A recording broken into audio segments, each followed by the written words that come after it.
ಕೇಂದ್ರ ಸರ್ಕಾರದ ಮಹತ್ವಾಕಾಂಕ್ಷೆಯ ಯೋಜನೆಗಳಲ್ಲಿ ಒಂದಾದ ಜನೌಷಧಿ ಕೇಂದ್ರ ಪ್ರಾರಂಭವಾಗಿ 8 ವರ್ಷ ಪೂರೈಸಿದ ಹಿನ್ನೆಲೆಯಲ್ಲಿ ರಾಮನಗರದಲ್ಲಿ ಇಂದು ಆಯೋಜಿಸಿದ್ದ ಉಚಿತ ಆರೋಗ್ಯ ತಪಾಸಣೆ ಶಿಬಿರಕ್ಕೆ ಪದ್ಮಶ್ರೀ ಪ್ರಶಸ್ತಿ ಪುರಸ್ಕೃತರಾದ ಡಾ ಹಾಸನ್ ರಘು ಚಾಲನೆ ನೀಡಿದರು. ಈ ವೇಳೆ ನೂರಾರು ಮಂದಿ ಸಾರ್ವಜನಿಕರು ಆರೋಗ್ಯ ತಪಾಸಣೆ ಶಿಬಿರದ ಪ್ರಯೋಜನ ಪಡೆದುಕೊಂಡರು.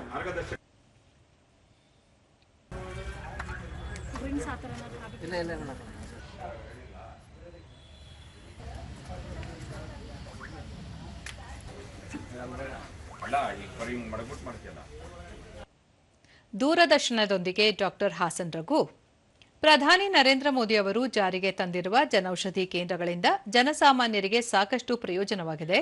ಬಡವರಿಗೆ ಕೈಗೆಟುಕುವ ದರದಲ್ಲಿ ಔಷಧಗಳು ಸಿಗುತ್ತಿವೆ ಎಂದರು. ಅದು ಒಂದು ವಯಸ್ಸಾದ ನಂತರ ಬರುವಂಥ ಲಕ್ಷಣಗಳು ಅದನ್ನು ತಡೆಯುವಂಥ ಕಾರ್ಯಕ್ರಮಗಳಿಗೆ ಕೂಲಿ ಕೆಲಸಗಾರರಿರ್ಬೋದು, ಆಟೋ ಕೆಲಸಗಾರರಿರ್ಬೋದು, ಲೇಬರ್ಸ್ಗಳಿರ್ಬೋದು, ಎಲ್ಲರಿಗೂ ತಲುಪುವ ನಿಟ್ಟಿನಲ್ಲಿ ಈ ಔಷಧಿಗಳು ದೊರಕ್ತಾ ಇದ್ದಾವೆ. ಬಹಳ ಸಂತೋಷದ ವಿಷಯ. ಜನೌಷಧಿ ಕೇಂದ್ರದ ಉಸ್ತುವಾರಿ ಅಧಿಕಾರಿ ಅನೂಪ್, ರಾಜ್ಯದಲ್ಲಿ ಸುಮಾರು 600ಕ್ಕೂ ಹೆಚ್ಚು ಜನೌಷಧಿ ಕೇಂದ್ರಗಳಿದ್ದು ಶೇಕಡಾ 80ರಷ್ಟು ರಿಯಾಯಿತಿ ದರದಲ್ಲಿ ಔಷಧಿ ಲಭ್ಯವಿದೆ. ಜನರು ಇದರ ಸದ್ಬಳಕೆ ಮಾಡಿಕೊಳ್ಳಬೇಕು ಎಂದರು. All ಜನೌಷಧಿ ಕೇಂದ್ರ medicines are available at 50 to 80% discounted price. So I request everyone to visit Janaushadhi Kendra. All segments of medicines are available.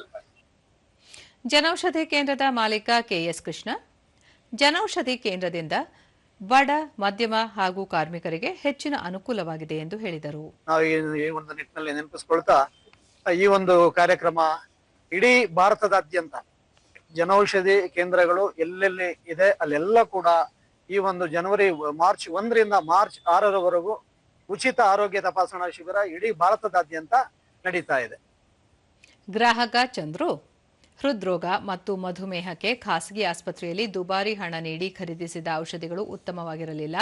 ಆದರೆ ಜನೌಷಧಿ ಕೇಂದ್ರದಲ್ಲಿ ಖರೀದಿಸಿದ ಔಷಧಿಗಳಿಂದ ಉತ್ತಮ ಆರೋಗ್ಯ ಕಾಪಾಡಿಕೊಂಡಿದ್ದು ಬೆಲೆಯೂ ತೀರಾ ಕಡಿಮೆ ಇದೆ ಎಂದರು. 2 ವರ್ಷ ಆಯ್ತು ಇಲ್ಲಿ ಬಂದು, ಇವತ್ತಿನವರೆಗೂ ಯಾವುದೇ ಪ್ರಾಬ್ಲಮ್ ಒಂಚೂರು ಇಲ್ಲ. ಇಲ್ಲಿ ಬಂದ್ಮೇಲೆ ಆಮೇಲೆ ಕಡಿಮೆ ದುಡ್ಡು. ಅಲ್ಲಿ ಬಂದು 5,000 ರೂಪಾಯಿ ಆಯ್ತಿತ್ತು, ಇಲ್ಲಿ ಬಂದು ಬರೀ 600 ರೂಪಾಯಿ ಆಯ್ತು. 600 ರೂಪಾಯಿ ಆಯ್ತು ತಿಂಗಳಿಗೆ. ಮತ್ತೋರ್ವ ಗ್ರಾಹಕ ಸೋಮಶೇಖರ್, ಕಿಡ್ನಿ ಸಮಸ್ಯೆಯಿಂದಾಗಿ ಖಾಸಗಿ ಔಷಧಿ ಅಂಗಡಿಗಳಲ್ಲಿ ತಿಂಗಳಿಗೆ 8,000 ರೂಪಾಯಿವರೆಗೂ ವೆಚ್ಚವಾಗುತ್ತಿತ್ತು. ಆದರೆ ಈಗ ಜನೌಷಧಿ ಕೇಂದ್ರಗಳಿಂದ ಕೇವಲ 600 ರೂಪಾಯಿಗಳಿಗೆ ಔಷಧ ಸಿಗುತ್ತಿದೆ ಎಂದು ತಿಳಿಸಿದರು. ಎಲ್ಲಾ ಪ್ರತಿ ತರದ ಮಾತ್ರೆನೂ ಸಿಗ್ತದೆ. ಯಾವುದೇ ಮಾತ್ರೆ ಬಂದ್ರು ಇಲ್ಲ ಅಂತ ಹೇಳಲ್ಲ, ಕೊಡ್ತಾರೆ. ಒಂದ್ ದಿವಸ ಹಿಂದೆ ಮುಂದೆ ಕೊಡ್ತಾರೆ. ಸ್ಟಾಕ್ ಇಲ್ಲದೆ ಇದ್ದಾಗ ತರಿಸಿ ನಾವು ಹೇಳ್ದಂತ ಮಾತ್ರೆನ ತಿರ್ಗಾ ಮತ್ತೆ ಕೊಡ್ತಾರೆ. ಒಳ್ಳೆ ಅನುಕೂಲ ಇದೆ. ಎಲ್ಲರೂ ದಯವಿಟ್ಟು ಇದನ್ನ ಉಪಯೋಗಿಸ್ಕೋಬೇಕು ಅಂತ ಕೇಳ್ಕೊತೀವಿ.